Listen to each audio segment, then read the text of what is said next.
Նախագծի գլխավոր գործընկերն է Converse բանկը, ֆինանսական աշխարհի ձեր հուսալի գործընկերը։ Բարև ձեզ սիրելի հեռուստատողներ, եթերում է մեր պատմությունը հաղորդաշարը։ Այսօր խոսելու ենք Արցախի կարևոր հոգևոր կենտրոններից մեկի Խադավանքի մասին։ Այն մեր հեռուստատողներին համեմատաբար քիչ ծանոթ է, բայց կարևորագույն նշանակություն ունեցել միջնադարում, եղել է եպիսկոպոսանիստ եւ ձեռագրական կարևոր կենտրոն։ Այսպիսով, այսօր խոսելու ենք Խադավանքի մասին։ Խադավանքը, որ տարբեր աղբյուրներում հայտնի է նաև Խաթրավանք անունով, փոքր-ինչ աղավաղված, այսինքն անվանումով, շատ հաճախ ադրբեջանական քարոզչական մեքենայի կողմից ներկայացվում է իբրև նույնական Դադիվանքի հետ։ Մենք գիտենք, որ Դադիվանքը նրանք հաճախ պես աղավաղված ձևով, խուդավենք ձևով են անվանում եւ փորձում են խութավանք նրա այդ մյուս անվանումը եւ այս անվանումը իրար կապելով մի շիլաշփոթ ստեղծել եւ այս ամենի արդյունքում ցավոք շատ հաճախ մեր գիտակցությունից դուրս է մղվում այս մյուս կարևոր վանական կենտրոնը եւս։ Դադիվանք իհարկե քաջածանոթ է մեր հեռուստադիտողին, դա Արցախի հյուսիս արևմտյան հատվածի կարևորագույն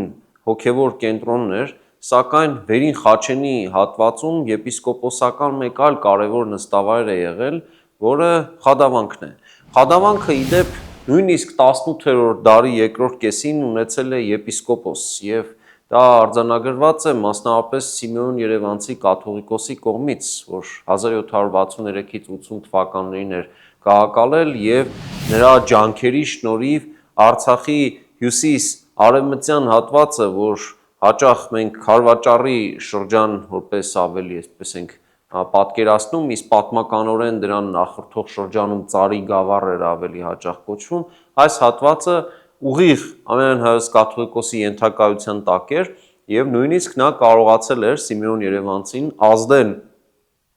Երևանի խանի վրա, որպեսզի օգտվելով Արցախում տեղի ունեցող խառնակ իրավիճակից դրանք ուղիղ դրվեն Երևանի խանի վարչական հսկողության տակ եւ ամենայն հայոց կաթողիկոսի վարչական հոգևոր իշխանության տակ, որովհետեւ Գանձասարի կաթողիկոսությունում այդ ժամանակ երկպառակտչական վիճակ էր, իրար հակաթոռ կաթողիկոսություններ էին ստեղծվել, մյուս կողմից Արցախի տարածքում ցավոք հայ մելիքների միջև պայքարի արդյունքում ծնվում էր Ղարաբաղի խանություն մուսուլմանական կազմավորումը եւ այս առումով իհարկե ցանկալի էր, որ այն լիներ ուղիղ Երևանի եւ Էջմիածնի ենթակայության տակ։ Վերադառնալով վանքի պատմական նշանակությանը, պետք է ֆիքսենք այն կարևոր հանգամանքը, որ այն կապված է Հիսուս Քրիստոսի 72 աշակերտներից մեկի հետ։ Բանն այն է, որ մեզ միջնադարյան սկզբնաղբյուրները, մասնավորապես 13-րդ դարի կարևորագույն գործիչներից, արևելյան վարդապետների մեջ ավակ պաշտոնը զբաղեցնող, ավակ դիրքը զբաղեցնող Մխիթար Գոշից հետո վանական վարդապետը հաղորդում է կարևոր մի տեղեկություն, որ Քրիստոսի 70 կամ 72 աշակերտներից խադը եղել է այստեղ քարոզություն է իրականացրել եւ երբ մենք տարբեր սկզբնաղբյուրների համադրություն են կատարում, ստացվում է, որ 3 հոգի Քրիստոսի այս աշակերտներից Դադին, Եղիշան կամ Եղիշեն եւ խադը իրենց քարոզությունը իրականացրել են այստեղ Արցախ աշխարհում եւ նաեւ նրան հարակից տարածքներում հայոց արևելից կողմերում եւ աղվանքում եւ վանական վարդապետը նշում է, որ այս քարոզությունը իրականացվել է Թադեոս Առաքյալի հայ եկեղեցու հիմնադիր Թադեոս Առաքյալի Քրիստոսի 12 աշակերտներից, այդ ավակ աշակերտներից, առաքյալներից մեկի հրամանով, այսինքն Թադեոս Առաքյալը հիմնելով Հայաստանյաց առաքելական Սուրբ եկեղեցին, նաև նրա մի կարևոր հենասյուն հիմնել է Արցախ աշխարհում եւ 3 սաների միանգամից ուղղորդել է այստեղ իրագործելու Քրիստոսի գաղափարների քարոզությունը եւ այսպիսով այս անձնավորության հետ է կապվում այս վանքի հիմնադրումը Թարթար գետի վերին ավազանում եւ այն կարևորագույն կենտրոն էր վաղ միջնադարից սկսած եւ 12-րդ դարում վերածվում է նույնիսկ Վերին Խաչենի հատվածում կարևորագույն եպիսկոպոսանիստի եւ Հաթերք գավառի այդ տարածքի Հաթերքի իշխանների փաստորեն նաեւ տոհմական տապանատան է վերածվում։ Այստեղ նստում էր այդտեղի հոգևոր առաջնորդը եւ նաեւ իշխանական ընտանիքի ուղարկավորությունները եւս այստեղ էին կատարվում։ 12-րդ դարի երկրորդ կեսին այս վանքը կարևորագույն դերակատարություն է ունենալու հյուսիսարևելյան Հայաստանի հոգևոր վերազարթոնքի եւ նաեւ ինչու ոչ ազատագրման գործում, մասնավորապես այս վանքը ներկայացնող, այս իշխանական ընտանիքը ներկայացնող մի հոգևորական Հովհաննես եպիսկոպոս Խաչենցին բավականին մեծ նշանակություն է ունենում Զաքարյանների գաղափարների ձևավորման վրա։ Հովհաննես եպիսկոպոսը լինելով վաղ շրջանում Զաքարյան երկու եղբայրների Զաքարե Զաքարյանի եւ Իվանե Զաքարյանի խոստովանահայրը, իսկ ավելի ուշ շրջանում մենք գիտենք, որ Զաքարեն այս հարցում դիմում էր արդեն արևելյան վարդապետների մեջ ավագագույն համարվող Մխիթար Գոշին, իսկ ինչպես Կիրակոս Գանձակեցին է նշում, խոստովանահայր իբրև Զաքարեն սկզբնապես դիտարկում էր հենց այս անձնավորությանը, ստացվում է, որ այս անձնավորությունը մերձավորագույն գործակիցն էր հայ իշխանների մեջ ավագագույնին, հայոց իշխանապետին եւ հենց նրա սատարմամբ էլ Զաքարե Զաքարյանի սատարմամբ էլ նա իր գործունեությունը ծավալել է նախ Սանանի եւ Հաղպատի վանքերում, այնուհետև շարունակել իր գործունեությունը հյուսիսարևելյան Հայաստանի այլ վանական կենտրոններում եւ մասնավորապես այո կարևոր դեր խաղացել Խաթրավանքի վերականգնման գործում։ Բանն այն է, որ 1130-ական թվականների վերջին նախ Սելջուկ թյուրքերի արշավանքը, այնուհետև 1139-ին տեղի ունեցած երկրաշարժը, 40-ական թվականներին սելջուկների եւս մեկ ասպատակությունը վանքը դրել են ոչ այնքան բարվոք պայմանների առաջ։ Եվ նման իրավիճակում այս անձնավորությունը կազմակերպում է 1195-ից 1204 թվականներին եկեղեցու գլխավոր եկեղեցու այս վանքի գլխավոր եկեղեցի Սուրբ Աստվածածնի հիմնովին վերականգնումը, վերակառուցումը եւ բավական հետաքրքիր ճարտարապետական լուծումներով է այս եկեղեցին ներկայանում վերաշինությունից հետո։ Վերակառուցված եկեղեցին ճարտարապետական բավական յուրօրինակ լուծումներ ունի եւ ավելի շատ նման է հյուսիսարևելյան Հայաստանի այդ ժամանակաշրջանի կարևորագույն վանական կենտրոնների գավիթներին։ Այս վանքի հիմնանորոգումը նաեւ նշանավորվում է 1204 թվականին թողնված արձանագրությամբ, որտեղ հստակ նշում է շինարարական գործունեության մասին այս նշանավոր անձնավորությունը Հովհաննես եպիսկոպոսը եւ հետագայում այստեղ նաեւ գավթի եւ աստորեն եկեղեցու միջև ավելի ուշ 1220 թվականին կանգնեցվում է գեղեցիկ խաչքար։ Շատ հետաքրքիր է, որ այդ ժամանակ ճիշտ է առաջնային դիրքը այն արդեն զիջել էր Դադիվանքին իբրև վարչական առումով առաջնորդանիստ, այդ այնուամենայնիվ Վերին Խաչենում այն շարունակում էր պահպանել իր իշխանական տապանատան նշանակությունը եւ շարունակում էր մնալ եպիսկոպոսանիստ։ Եվ ինչպես նշեցինք, նույնիսկ մինչև 18-րդ դար այստեղ եպիսկոպոս է նստել եւ նաեւ այստեղ ուշադրություն դարձնելով թողնված արձանագրություններին եւ նաեւ ձեռագրերի հիշատակարաններին, մենք տեսնում ենք, որ եղել է ձեռագրական կարևոր կենտրոն եւ կառուցվել է մատենադարան եւ այստեղ հավաքվել են գրքեր եւ այստեղ փաստորեն ձեռագրական մշակույթն է նաեւ զարգացել։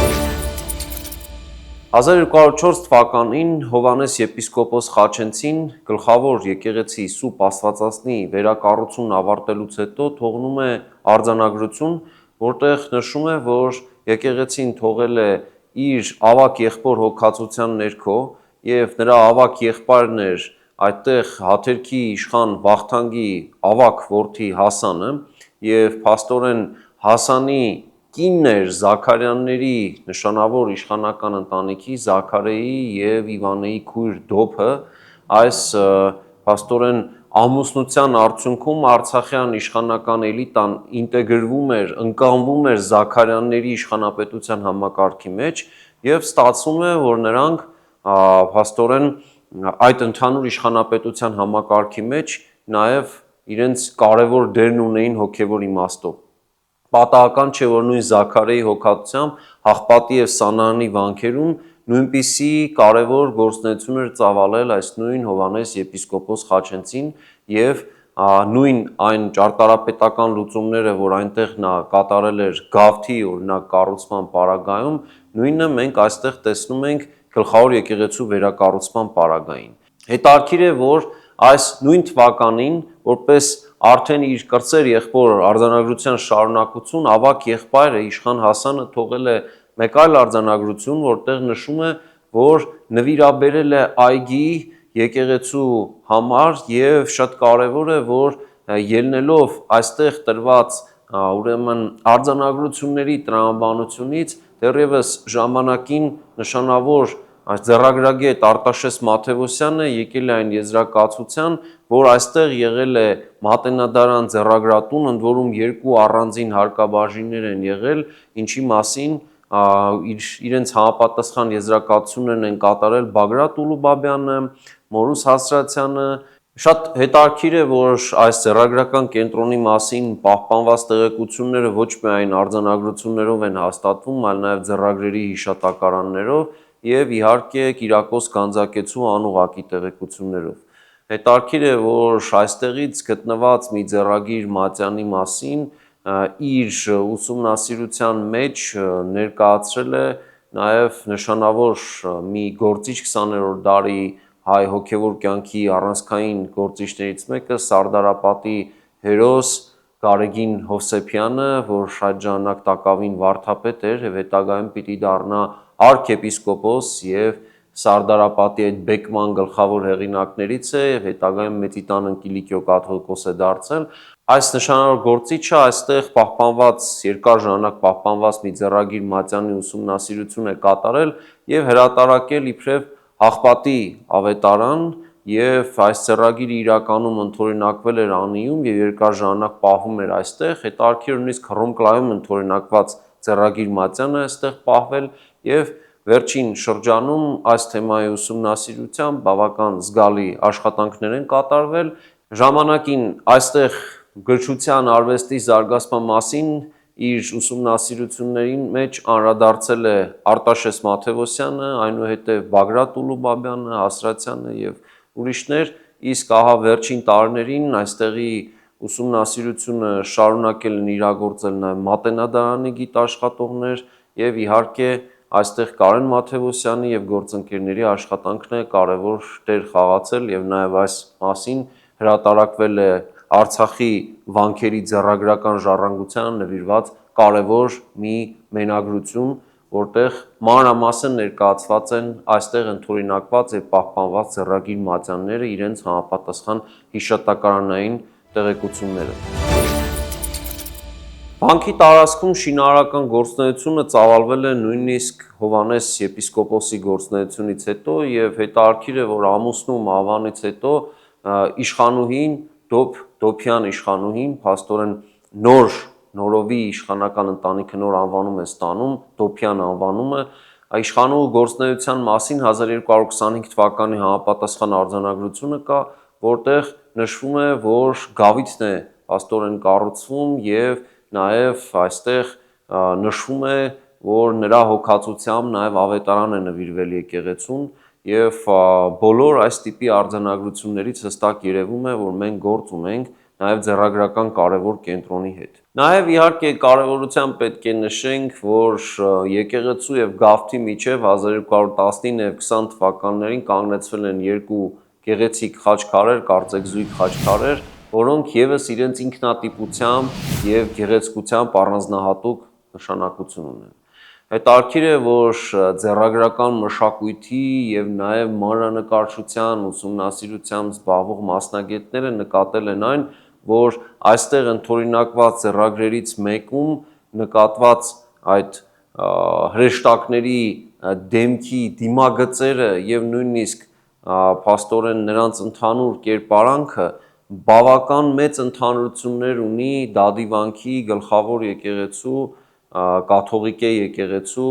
որմնանկարների հրեշտակների հետ եւ իհարկե այս ամենը ցույց է տալիս, որ տարածաշրջանի մշակութային հոգեվոր միասնությունը դրսևորվում է նաեւ այսպիսի նկարչության այս տարական նույնիսկ դետալների մեջ։ Վանքը բնականաբար բավական մեծ կապ է ունեցել դադիվանքի հետ, մոտ գտնվելու հանգամանքը եւ ըստ էության նույն տոհմի ենթակայության եւ հոգացության տակ գտնվելը կարևոր նշանակություն է ունեցել։ Միևնույն ժամանակ նաեւ այստեղ նկատելի է իշխանների հոգացությունը ձեռագիր մատյանների նվիրատվության տեսքով եւ պատահական չէ, որ մենք տեսնում ենք նույնիսկ 1240-ական թվականների սկզբին հիշատակարանային այն հուշագրությունը, տեղեկությունը այն մասին, որ այստեղ նաեւ Գրիգոր Դոփյան իշխանը նվիրաբերել է ձեռագիր մատյաններ, որոնք նրանք կարողացել էին ազատագրել մողոլների Իկոնիայի Սելջուկյան սուլթանության դեմ կատարած արշավանքի ժամանակ։ Ստացվում է, որ նույնիսկ աշխարհիկ էլիտաների մոտ կար հստակ այն պատկերացումը, որ այս վանական կենտրոնը նաև ձեռագրական կարևոր նշանակություն ունի։ Երբ խոսում ենք Խադավանքի մասին, իհարկե պետք է այստեղ մեծ ուշադրություն դարձնենք, որ քաղաքական գաղափարաբանության տեսանկյունից այս վանքը կարևորվում էր իբրև դեռևս առաքելական ժամանակների քարոզչության հետ փոխկապակցված վանական կարևոր կենտրոն։ Եվ պատահական չէ, որ որքան էլ քաղաքական կենտրոնը Արցախում այս կամ այն ուղղությամբ տեղափոխվում էր, այս վանքը շարունակում էր կարևոր նշանակություն ունենալ Արցախի հյուսիս-արևելյան տարածաշրջանի համար։ Եվ անգամ մինչև 18-րդ դարի երկրորդ կես փաստորեն այստեղ հիշատակվում է եպիսկոպոսանիստ իբրև եւ փաստորեն դրանով վանքի կարևորությունը պահպանվել էր նույնիսկ նոր ժամանակաշրջանում։ Խադավանքը ցավոք այսօր գտնվում է ադրբեջանական օկուպացիայի պայմաններում եւ նաեւ մեկ այլ հանգամանք եւս պետք է ցավով նշենք, որ Արցախի ազատագրված ժամանակաշրջանում լինելով փաստորեն ազատագրված հողերի հատվածում նախկին Լեռնային Ղարաբաղի ինքնավար մարզի տարածքից դուրս այնուամենայնիվ հայ զբոսաշրջիկի եւ ուխտավորի համար այն հիմնական ուղղություններից մեկը չի եղել։ Սա իհարկե ցավալի է նշելը, բայց մյուս կողմից եղել է նաև օբյեկտիվ պատճառ այն, որ հիմնական ճանապարհային ուղղությունից եւ այդպես ուխտագնացության համար ընդհանուր ուղղություններից այն փոքրինչ շեղվում էր եւ սա իհարկե օբյեկտիվ պատճառ է ստեղծում, ինչու մեր ուխտավորները ոչ միշտ էին այս ուղղությունը իրենց գլխավոր ուղղությունների շարքի մեջ մտցնում։ Այնուամենայնիվ շատ ավելի ցանկալի կլիներ, որ այս ուխտավայրը եւս Դադիվանքի, Ամարասի, Գանձասարի եւ մյուս բոլոր կարևորագույն վանական կենտրոնների կողքին հայ ուխտավորի համար լիներ հիմնական ուղղություններից մեկը։ Համոզված ենք, որ Արցախի վերադարձի պայմաններում այս վանական կենտրոնը շարունակելու է տեսնել հայ ուխտավորին որպես իր վանական կյանքի գոնե հեռավոր վերհուշը վերականգնող, սրբավայրի առաքելությունը վերականգնող կարևորագույն գործոն։ Կհանդիպենք հաջորդ շաբաթ մեր պատմություն հաղորդաշարի եթերում։ Նախագծի գլխավոր գործընկերն է Converse Bank-ը, ֆինանսական աշխարհի ձեր հուսալի գործընկերը։